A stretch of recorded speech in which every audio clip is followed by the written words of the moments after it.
Welcome to The Last Breakfast. Please enjoy the video. In this video, I will explain how to use Roblox Piano.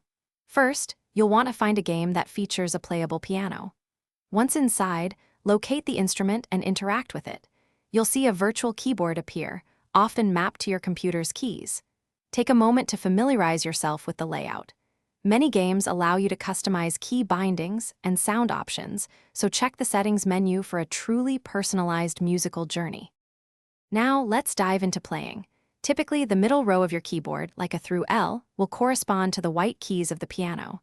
The row above, often Q through P, might be for the black keys. Start by pressing individual keys to hear single notes.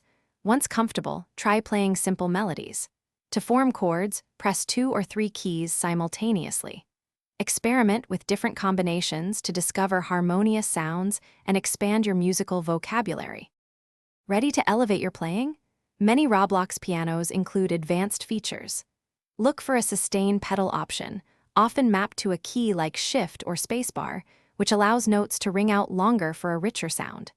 You can also usually change instrument sounds, from grand pianos to synthesizers, and shift octaves up or down to broaden your range.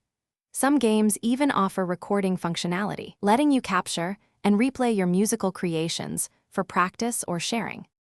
To truly master the Roblox piano, consistent practice is key. Dedicate about 15 to 20 minutes daily to playing scales and learning simple tunes. Don't be afraid to experiment and improvise. Many Roblox games host virtual concerts or offer opportunities to collaborate with other musicians.